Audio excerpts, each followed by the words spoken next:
প্রেমিক নিয়োগের বিরুদ্ধে আমাদের সংগ্রাম, দ্রুত স্বচ্ছ নিয়োগের দাবিতে আমাদের সংগ্রাম।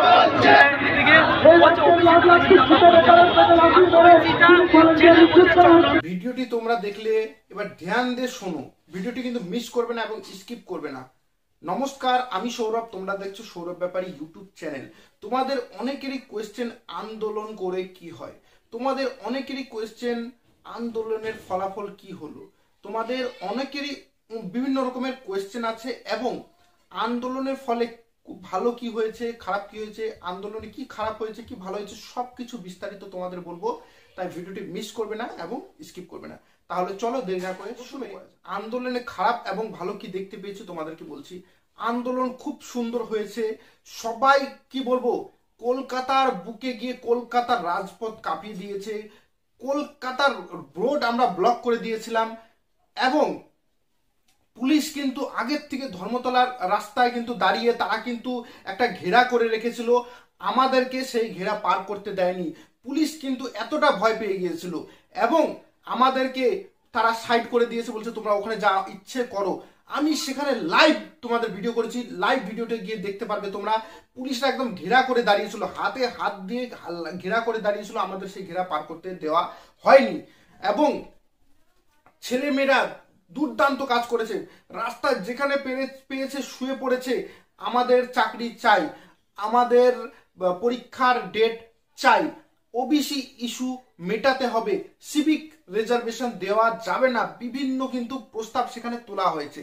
এবার আন্দোলনে কিছু দেখো ভালো দিকও হয়েছে, কিছু খারাপ জিনিস আমি দেখেছি, যেমন মহিলাদের সংখ্যা খুব একটা ছিল না এবং আমার তো মনে হয় মহিলা ম্যাডাম আমি দেখতে পাইনি, একটাও মহিলা ম্যাডাম আমি কিন্তু দেখতে পাইনি, হয়তো থেকেও থাকতে পারে, আমার চোখে তো পড়েনি। এর পরে কিন্তু আমাদের কিন্তু মহিলা সংখ্যা দরকার আছে এবং মহিলা ম্যাডামদের দরকার আছে এবং পুরুষরা সবাই মাইকিং করছিল, কিন্তু কোনো মহিলাকে কিন্তু আমি মাইকিং করতে দেখিনি এবং আমি বলবো আমি সেখানে উপস্থিত ছিলাম, সবকিছু রেকর্ড করেছি, কিন্তু আমি একটাও স্লোগান দিতে পারিনি। আমার শরীর খারাপ, আমার জ্বর, অনেকেই বলছে দাদা এই প্রবলেম আমি যেতে পারবো না, ওই প্রবলেম আমি যেতে পারবো না। আরে আমি জ্বর সমেত, ঠান্ডা জ্বর, কাশি, কান বন্ধ, নাক বন্ধ, কথা বলতে পারছি না, তার সত্ত্বেও আমি সেখানে গিয়েছি এবং আমি সত্যি আমি একটা স্লোগান দিতে পারিনি, কিন্তু আমি যতটা পেরেছি সেখানে মনে হয় শিয়ালদা থেকে ধর্মতলা মনে হয় 3 কিলোমিটার বা 3.5 কিলোমিটার রাস্তা হতে পারে, আসা যাওয়া কিন্তু আরো বেশি পড়ছে। তো সেখানে আমি হেঁটে হেঁটে গিয়েছি, সবসময় লাইভে থেকেছি, তোমরা দেখতে পারো, এবং হেঁটে হেঁটে আবার ফিরে এসেছি। আমার কতটা কষ্ট হয়েছে তার সত্ত্বেও আমি সেখানে কেন ছিলাম? তোমাদের হকের দাবিতে, আমার হকের দাবিতে। কিন্তু একটা কথা সবসময় মনে রাখবে যে সবসময় কিন্তু আমি তোমাদের জন্য থাকতে পারবো না, আমারও নিজস্ব কোনো ব্যাপার আছে, তোমাদেরকে নিজের ব্যাপারটা বুঝে নিতে হবে। আর তোমাদের কোয়েশ্চেন হচ্ছে আন্দোলন করে কি হয়।